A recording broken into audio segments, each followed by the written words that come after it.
Japan is famous for many things, such as sushi, cherry blossoms, anime, and of course, the deeply ingrained culture of politeness that almost everyone who visits can't stop talking about. From the bowing and the gift-giving to the way store clerks treat you like royalty, the whole country seems wrapped in a warm, courteous blanket. But while all that outward grace feels like a dream to many outsiders, there's something much darker hiding beneath the surface, and it's time we started talking about it. Japan's extreme politeness might actually be one of the biggest factors quietly fueling a serious mental health crisis. Reason 1. Being polite doesn't mean you're okay. In Japan, people are trained from a very young age to prioritize harmony and avoid causing discomfort to others, which sounds lovely on the surface, but often means that real feelings get bottled up instead of talked about. Even if someone is feeling completely overwhelmed or heartbroken, the expectation is to keep smiling, keep bowing, and keep saying, "I'm fine," no matter how far from fine they actually are. That kind of emotional suppression isn't just exhausting, it's dangerous, because it can leave people suffering in silence for years without ever reaching out for help. Reason 2. Shame is a cultural force that's hard to escape. Japan has a long-standing concept of haji, or shame. And while it plays an important role in encouraging responsibility and social harmony, it also puts an incredible amount of pressure on individuals to not fail in any visible way. Admitting you're struggling with depression or anxiety is still considered deeply embarrassing by many, especially among older generations. So even though mental health issues are increasingly common, people are afraid to speak up because they worry it will reflect badly not just on them, but on their families as well. That silence can be greatly problematic. Reason 3. The workplace culture is causing great distress. There's actually a word in Japanese, karoshi, that means death by overwork, which should tell you something about how bad things have gotten in the corporate world over there. Employees are expected to work absurdly long hours, and it's not unusual for someone to put in 80 to 100 hours a week just to show loyalty to the company. Taking vacation days is seen as selfish, and leaving the office before your boss does can make you look like a slacker.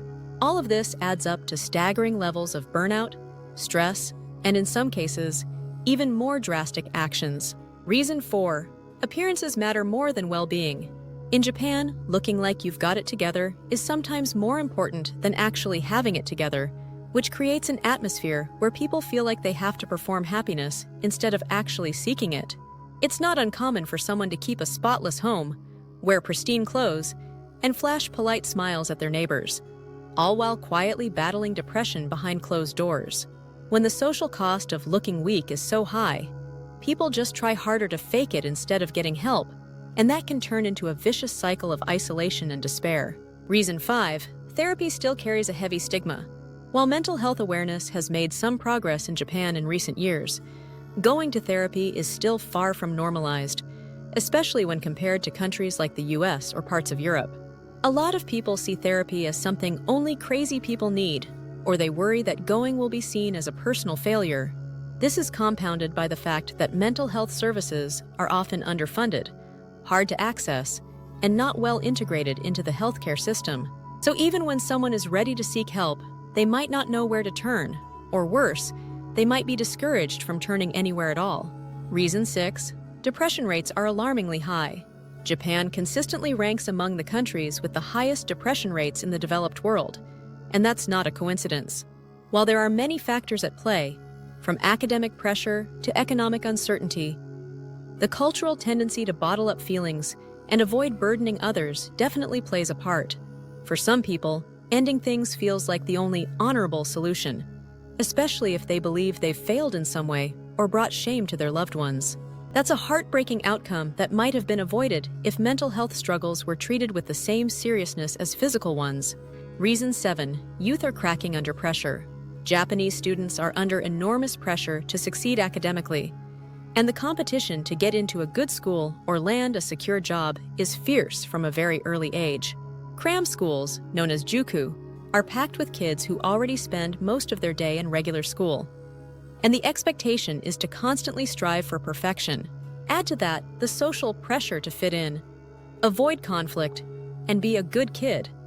And it's no wonder that so many young people feel lost, anxious, or depressed. They're taught to be polite and obedient, but not how to express their feelings or ask for help when they need it most. Reason 8. Politeness masks a lack of real connection. When everyone's wearing a polite mask, it can be hard to form genuine emotional connections, even with friends or family. You can go your whole day surrounded by people and still feel incredibly lonely because no one is really talking about what matters. Small talk and surface-level interactions are safe, sure, but they don't provide the kind of emotional nourishment people need to feel seen and supported. In a society where everyone is trying not to rock the boat, meaningful conversations often get pushed aside, and that emotional distance can become its own kind of suffering. Japan's politeness is beautiful, there's no doubt about that. It makes traveling there a joy and creates an atmosphere of calm and order that many admire. But behind the bows and the soft voices, too many people are hurting and don't feel like they have permission to say so. Until the culture begins to truly value emotional honesty as much as social harmony, the country's mental health crisis is likely to continue, quietly, politely, and heartbreakingly out of sight.